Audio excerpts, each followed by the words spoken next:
तो फिर उसकी खबर फिर अच्छे से लेंगे हम, खबर लेंगे। ये जहांगीर के घर वाले भी खड़े हैं, उसको बता देना कायदे से। ये बार बार जो खबरें आ रही है कि उसके लोग धमका रहे हैं, तो फिर अच्छे से खबर लेंगे, फिर बाद में रोना पछताना मत। तो जहांगीर खान की क्या लगता है?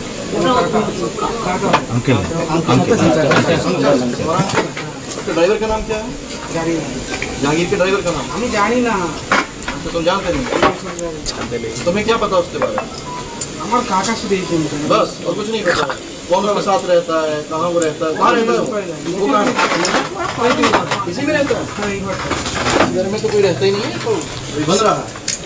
এই ঘরে থাকে ভিতরে। भीतर है? एंट्री यहीं से? বাড়িতে আমার কাকা দুটো ছেলে আছে। तो फिर उसकी खबर फिर अच्छे से लेंगे हम। ভালো করে দেখুন আর একবার। ये जहांगीर के घर वाले भी खड़े हैं, उसको वाले बता भी देना खड़े कायदे से। ये बार बार जो खबरें आ रही है कि उसके लोग धमका रहे हैं, तो फिर अच्छे से खबर लेंगे, अच्छे से। फिर बाद में रोना पछताना मत। रोना पछताना मत। तो जहांगीर खान की क्या लगता है? কেন্দ্রীয় বাহিনী নিয়ে জাহাঙ্গীর খানের বাড়িতে পুলিশ পর্যবেক্ষক ভোটারদের ভয় দেখানোর অভিযোগ এই জাহাঙ্গীর খানের বিরুদ্ধে। জাহাঙ্গীর খান, জাহাঙ্গীর খানকে হয়তো আপনারা অনেকেই চেনেন, যারা ফলতায় আছেন তারা অবশ্যই, ফলতা ডায়মন্ড হারবারের মানুষরা অবশ্যই আপনারা জাহাঙ্গীর খানকে চেনেন।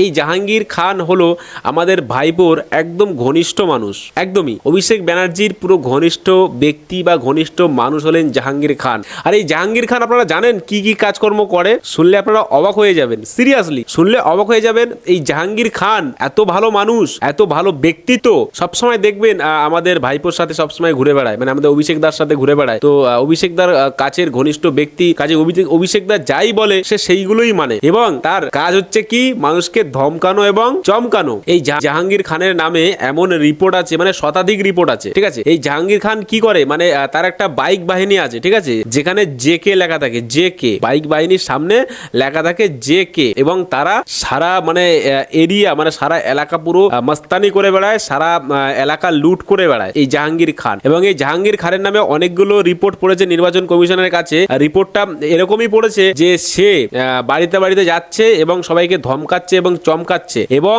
মানুষের আইডেন্টি কার্ডও নিয়ে নিয়েছে, মানে জোর করে, মানে ভোটার আইডি কার্ড চুরি করে নিয়ে নিয়েছে, সরি চুরি করে না, জোর করে ছিনিয়ে নিয়েছে। জাহাঙ্গীর খান মানুষকে ভয় দেখাচ্ছে, বাড়িতে বাড়িতে গিয়ে বলছে যে এই পার্টিতে ভোট না দিলে খবর করে দেবো। কোন পার্টি সেটা আপনারা তো সব জানেন, মানে তৃণমূল কংগ্রেস, অবশ্যই, যে এই পার্টিতে যদি ভোট না দিস তাহলে তোদের কিন্তু উৎখাত করবো, তোদের অবস্থা কিন্তু ঢিলা করবো, 4 তারিখের পরে সবাইকে দেখে নেবো, 4 তারিখের পরে যাবি কোথায়, সব যাবি কোথায় 4 তারিখের পরে, তখন সব খেলা হবে, ঠিক আছে। এইরকম ধরনের হুমকি সবাইকে দিচ্ছে, এবং শতাধিক হুমকি দিয়েছে, মানে শতাধিক মানুষের কাছে এরকম হুমকি দিয়েছে। যাওয়ার পরে তারা আর সহ্য না করতে পেরে এই জাহাঙ্গীরের নামে তারা অফিসিয়াল নোটিশ পাঠিয়েছে, এবং ইমেলের মাধ্যমে তারা কিন্তু রিপোর্ট পাঠিয়েছে, মানে রিপোর্ট করেছে ইমেলের মাধ্যমে। তারা নির্বাচন কমিশনকে তারা ইমেলের মাধ্যমে রিপোর্ট করেছে যে এই জাহাঙ্গীর খান সারা এলাকা, মানে ফলতা থেকে শুরু করে ডায়মন্ড হারবার সারা এলাকা সে নিজেই তার মানে ছড়িতেই ঘোরাচ্ছে, এবং সে নিজে ইচ্ছা খুশি এখানে মস্তানি করে বেড়াচ্ছে, দাপিয়ে বেড়াচ্ছে, মানুষের ভোটার আইডি কার্ড ছিনিয়ে নিচ্ছে, মানুষের উপরে অত্যাচার করছে, এবং তার যে বাইক মানে বাহিনী, বা তার একটা নামে জেকে বাহিনী বলে একটা বাহিনী আছে, এই জেকে বাহিনী মানুষের উপরে মার দাঙ্গা, মানে জখম, খুন, রাহাজানি সব রকম চালিয়ে যাচ্ছে, ঠিক আছে। এবং বিশেষ করে যারা বিরোধী পার্টি করে তাদের উপরে, মানে বেশি বেশি করে তাদের উপরে মারধর, এবং তাদের দোকান বাড়ি লুটপাট ভাঙচুর সব চালিয়ে যাচ্ছে এই জাহাঙ্গীরের জেকে বাহিনী, ঠিক আছে। তো এমতো অবস্থায় কি করেছে, তো রিপোর্ট করার পরে, ঠিক আছে, আইপিএস অফিসার, ঠিক আছে, যিনি কিনা আসছেন কোথা থেকে, ইউপি থেকে, যোগী আদিত্যনাথের ওখান থেকে এসছে আইপিএস অফিসার অজয় পাল সিং, ঠিক আছে, অজয় পাল সিং আইপিএস অফিসার 132, মানে 132টা কিন্তু তার অলরেডি হয়ে গেছে এনকাউন্টার করা। 132টা এনকাউন্টার করার পরে সে কিন্তু এসছে পশ্চিমবঙ্গে ফলতাতে জাহাঙ্গীরকে টাইট দিতে। এবার জাহাঙ্গীরকে যখন টাইট দিতে সে এসছে, জাহাঙ্গীর আবার বলছে যদি অজয় পাল সিং যদি হচ্ছে সিঙ্গম হয় তাহলে আমি হলাম পুষ্পা, মানে বুঝুন তাহলে অজয় পাল সিং যদি মানে যদি সিঙ্গম হয় ও তাহলে পুষ্পা হবে, মানে চোরের উপরে বাটপারি, মানে একটা ব্যাপার, তো ঠিক আছে, মানে এই চলছে আমাদের পশ্চিমবঙ্গের এখন রাজনীতি, ঠিক আছে। মানে ভাই এই জাহাঙ্গীরের যে টিম, এই টিম প্রচুর ভয়ানক এবং খুবই জঘন্য, ঠিক আছে। আচ্ছা, আমরা এবার কিন্তু সেই ভিডিওটা দেখবো যে জাহাঙ্গীর খান দেখি কি হুঁশিয়ারি দিচ্ছে, ঠিক আছে। জাহাঙ্গীর খান আইপিএস অফিসারকে কি হুঁশিয়ারি দিচ্ছে সেটাও আমরা কিন্তু একবার শুনবো। চলুন আমরা দেখি সেই ভিডিওটা। জাহাঙ্গীরের হদিশ গতকাল কিন্তু এই আইপিএস অফিসার পাননি, কিন্তু জাহাঙ্গীর খান হলদার তৃণমূল কংগ্রেসের প্রার্থী, তিনি কিন্তু এবার হুঁশিয়ারি দিচ্ছেন, বলছেন আইপিএস অজয় পাল সিং যদি সিংঘম হন তাহলে আমি পুষ্পা। এটা আমরা ইলেকশন কমিশন যেটা রুলস আছে, নিয়ম আছে, আচ্ছা, যে একজন পুলিশ অবজারভার এক্সিকিউটিভ অফিসার উনি পারেন না যে সশরীরে কোথাও উপস্থিত থেকে কাউকে ধমক চমক দেওয়া। ওনার যদি কিছু বলার থাকে লোকাল এসপিকে জানাবে, লোকাল থানাকে জানাবে, তাদের মারফতে কিছু করা। আচ্ছা, ওরা লোকাল পুলিশও নিচ্ছে না, কাউকে নিচ্ছে না, ডাইরেক্ট সিআরপিএফ নিয়ে গিয়ে শুধু আমার বাড়িতে না, আমার যারা সহকর্মী আছেন প্রত্যেকটা অঞ্চলে যারা আমার অঞ্চল সভাপতি আছে, নেতাকর্মীরা আছেন, তাদের বাড়িতে গিয়ে ধমক চমক দিচ্ছে, রেড করছে। রাতের অন্ধকারে গিয়েও সিআরপিএফ গিয়ে আমাদের মায়েদের বোনদের ওপর ধমক দিচ্ছে। কিন্তু তৃণমূল কংগ্রেসের খেলা শুরু নেতাকর্মীদেরকে এই ধমক চমক দিয়ে ভয় দেখিয়ে রাখতে পারবে না। ঠিক, উনি যদি নিজেকে সিংহ মনে করে সিনেমার আর্টিস্টে, আমরাও পুষ্পা ঝুঁকেগা নেই। আমরা ঝুঁকবো সাধারণ মানুষের কাছে, আমরা ঝুঁকবো গণদেবতার কাছে। কোনো দিল্লির পুলিশ বা বিজেপির দালালের কাছে আমরা মাথা নত করবো না। আচ্ছা, তাহলে আপনারা এই ভিডিওটা দেখলেন তো, মানে বেটা জাহাঙ্গীর এত চিটিং বা জোচ্চুরি মাল, সে বলছে আমরা মানুষের কাছে ঝুঁকবো, মানুষের উপরে, মানুষের আর কি মাথায় পা রেখে, মানুষের মাথায় পা রেখে মানুষকে ছোট করে, মানুষকে মেরে, মানুষকে জুতো দিয়ে পিষে দিয়ে এখন বলছে আমরা মানুষের মাথায়, মানে আমরা হচ্ছে মানুষের কথা শুনবো। এটা কথা হলো জেকে বাহিনী নিয়ে সব জায়গায় আতঙ্কবাজি করা, জেকে বাহিনী নিয়ে মানুষের উপরে অত্যাচার করা। এখন তার কথাবার্তা দেখুন, আবার সে ডিরেক্ট বলছে যদি সিংঘম হয়, ঠিক আছে, যদি অফিসার যদি সিংঘম হয় তাহলে ও হবে কি পুষ্পা, তাহলে আমরা হলাম পুষ্পা, ঝুঁকেগা নেই।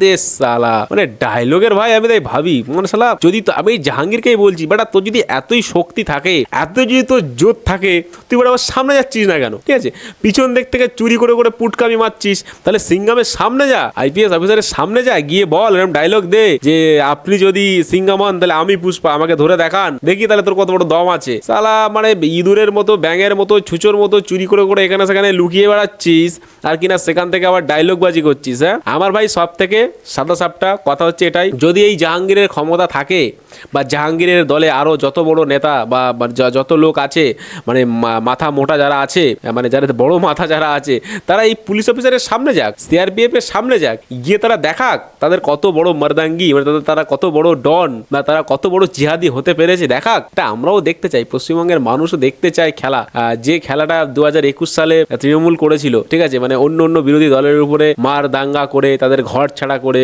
তাদের উপরে মানে বিশাল কিছু করে যে সিনটা ক্রিয়েট করেছিল, এখন হয়তো সেটা হালকা পাল্লা মানে রিটার্ন নিচ্ছে নির্বাচন কমিশন, হয়তো হালকা পাল্লা সেটা রিটার্ন নিচ্ছে, ঠিক আছে। নির্বাচন কমিশনের একটাই কথা, সেটা হলো যে ভাই ভোট হবে একদম ভালোভাবে, একদম সুস্থভাবে, কোনো রকমের চোর চিটিংবাজি বাটপারি মারামারি যেন না হয়, ঠিক আছে ভাই, এটাই দরকার। আর সত্যি কথা বলতে যে 2026 সালের মানে ইলেকশনে ভাই আমরা একটা জিনিস দেখলাম যে সত্যি মানে ইলেকশন কমিশন মানে বিশাল ভালো লোক, সত্যি কথা বললে এরকম ইলেকশন কমিশনই হওয়া দরকার, এবং প্রত্যেকটা বছর মানে যত আমাদের আগামী বছর যত আসছে সেই বছরগুলোতে এরকম ধরনের ভোট হওয়া দরকার, তাহলে তো ভাই মানুষ 80%, 90%, 95% ভোট দিতে পারবে, নাহলে তো মানুষ ভাই ভোট দিতেই পারবে না, হয়তো 2 জন ভোট দেবে আর 10 জনের ভোট হয়ে যাবে, চলে যাও ভাই বাড়ি চলে যাও, ভোট হয়ে গেছে। এরকম ভোট ভাই চায় না পশ্চিমবঙ্গ বা সারা ভারতবর্ষ, এরকম ভোট চায় না। তাহলে ভাই ভোট দেওয়াটাই কি দরকার? তাহলে এই যে সিস্টেমটা রাখার তো কোনো দরকার নেই। যদি সে ভোট না দিতে পারে, যদি তার নিজের অধিকারটা যেটা আছে সে যদি নির্বাচন না করতে পারে, তাহলে তার এই ভোট সিস্টেমটা রাখার কি দরকার? তাহলে কোনো একটা পার্টিকে দিয়ে দেওয়া দরকার যে আপনারা সারা বছর চালিয়ে নিন এই বিষয়টা, মানে সারা জীবন চালিয়ে নিন, করে খান, এই তো ব্যাপার। তাহলে বিষয়টা যদি মানুষ যদি তার নিজের অধিকার যদি না পায়, মানুষের মাথার উপরে জুতো দিয়ে পিষে দেওয়া হচ্ছে, তার আবার ডায়লগ বাজি দেখুন, মানে ভালো, মানে এই সমস্ত নেতাদের জন্যই কিন্তু আজ মানে তৃণমূল কংগ্রেসের মানে অবস্থা খুব খারাপ হয়ে গেছে সিরিয়াসলি। মানে এই সমস্ত জাহাঙ্গীর, ফাহাঙ্গীর, শাহজাহান, ঔরঙ্গজেব, হুমায়ুন কবির, তারপরে হচ্ছে মানে অনেক কট্টরবাদী, মানে পুরো একদম মানে সেই মানে মির্জাফরের মানে যে টিম, মানে মনে করো যে পুরো একদম মানে মুঘল সাম্রাজ্য মানে এখানে শুরু হয়ে গেছে। আমাদের পশ্চিমবঙ্গে এখন মুঘল সাম্রাজ্য চলছে, কোথাও বা শাহজাহান, কোথাও বা জাহাঙ্গীর, কোথাও বা হুমায়ুন কবির রাজ চালাচ্ছে, মানে যেটা হয়তো কয়েক হাজার বছর আগে হয়ে গেছে সেটা এখনো রাজ চলছে, মানে এখনো তারা চালিয়ে যাচ্ছে। সারা জাহাঙ্গীর ও কোথায় মির্জাফর, কোথায় ঔরঙ্গজেব, ঔরঙ্গজেব, এরাই সারা মানে পশ্চিমবঙ্গের ডন, এরাই ভারতবর্ষের ডন। তাহলে ভারতবর্ষটা স্বাধীনই কেন হলো? তাহলে ভারতবর্ষটা জানি না ভাই কেন স্বাধীন করা হয়েছে। আর স্বাধীন ভারতবর্ষ যদি এরাই যদি দলনেতা হবে, এরাই যদি শাসন করবে, তাহলে কেনই বলা হয়েছে যে ভারতবর্ষ মানে সবার অধিকার আছে, সাম্যের অধিকার আছে, স্বাধীনতার অধিকার আছে, সবার মানে নিজস্বটা স্বাধীনতা আছে, তাহলে কেনই বা দেওয়া হলো ভাই? যদি এই জাহাঙ্গীর, শাহজাহান, ঔরঙ্গজেব এরাই যদি রাজত্ব করতে থাকে, এরাই যদি সারা জীবন চোর চিটিংবাজি, বাটপারি, জোচ্চুরি, লোকের উপরে রাহাজারি, লোককে মারা ধরা, লোককে কাটা যদি এরাই করতে থাকে, তাহলে ভারতবর্ষ স্বাধীন করার কি দরকার হয়েছিল? আমার ভাই মানুষের কাছে, মানুষের দরবারে, জনগণের দরবারে একটাই প্রশ্ন, এই প্রশ্নটা ভাই মানে খুবই আমার সারাটা রাত ঘুরে ঘুরে খায়। যদি এই মুঘল সম্রাটরা এখনও যদি পশ্চিমবঙ্গ চালায়, মুঘলরা যদি পশ্চিমবঙ্গ শাসন করে, তাহলে এই পশ্চিমবঙ্গ কেন ভাই মানে আমরা স্বাধীন করেছি? এই পশ্চিমবঙ্গকে কেন আমরা এই ভারতবর্ষকে স্বাধীন করেছি? পশ্চিমবঙ্গের তখনকার সময় ভাই মানুষ মানে মানে নিজের রক্ত জল করে, ডক্টর শ্যামাপ্রসাদ থেকে শুরু করে আরও অনেক যারা ছিল, যারা কিনা নিজের রক্ত জল করে তারা কিন্তু এই পশ্চিমবঙ্গকে গড়ে তুলেছে, তিল তিল করে। বিধানচন্দ্র রায় তারা তিল তিল করে গড়ে তুলেছে এই পশ্চিমবঙ্গকে। আর আজকে সেই পশ্চিমবঙ্গ আমাদের সামনে দেখুন, শাহজাহান, মির্জাফর, কোথায় হচ্ছে ঔরঙ্গজেব, কোথায় হচ্ছে এই সমস্ত মালেরা, এরাই হচ্ছে শাসন করছে। বুঝতে পারছেন তাহলে কোথায় আছেন? কোথায় আছেন আপনারা?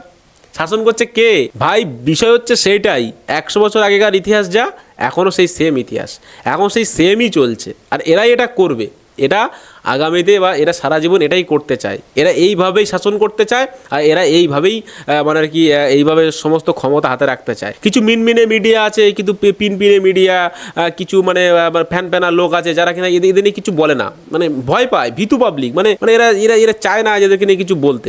এরা চায়, কিছু কিছু মিডিয়া আছে তারা চায় যে মুঘল সাম্রাজ্য চলুক, মুঘলরাই রাজত্ব করুক। এর আগে তো করেছে, সারা জীবন মুঘলরাই করেছে। তারপরে ব্রিটিশ আসলো, ব্রিটিশদেরকে তাড়িয়ে, মুঘলদেরকে তাড়িয়ে ভারতবর্ষটা হয়তো ভেবেছিল যে হিন্দুরা একটু জায়গা পাবে বা হিন্দুরা হয়তো একটু শাসন করতে পারবে, কিন্তু সেটা আর হবে না। হিন্দুদের তো কোনো জায়গাই নেই ভাই, হিন্দুদের কথা ভুলেই যাও। হিন্দুরা শাসন করবে ভারতবর্ষ, কোনো কথা হলো এটা? কোনোদিন না। ঠিক আছে, তো যাই হোক ভাই, আমার সবার কাছে একটা রিকোয়েস্ট যে ভাই এই মুঘল সাম্রাজ্য ভাই পতন হওয়া দরকার। ঠিক আছে, এই মুঘলদের শাসন থেকে মুক্তি হওয়া দরকার। ঠিক আছে ভাই, এই মুঘল শাসন থাকলে ভাই সব শেষ, সবই শেষ, কোনো উন্নতি হবে না, কোনো উন্নতি হতে দেবে না এরা। মুঘলরাই সব শেষ করবে। আরে মুঘলরা ভাই তো লুট করে, এরা তো লুটের রাজা, এরা তো লুট, চোর, চিটিংবাজ, জোচ্চুরি, বাটপার। এরা কোনোদিন উন্নতি করবে? আপনার কি মনে হয় উন্নতি করবে? কোনোদিন করবে না। এরা চুরি করবে, আর এই চিটিংবাজি করবে, আর জোচ্চুরি করবে, এরা আর কিচ্ছু করবে না। ঠিক আছে, সবার কাছে রিকোয়েস্ট আমার, আপনারা ভোট দেবেন ভালোভাবে, অবশ্যই চিন্তা ভাবনা করে ভোট দেবেন। এই শাহজাহান, ঔরঙ্গজেব, এই মির্জাফর বা এই যে যারা আছে, ঠিক আছে, মানে এদেরকে চিন্তা ভাবনা মাথায় রেখে কিন্তু ভাই ভোট দেবেন।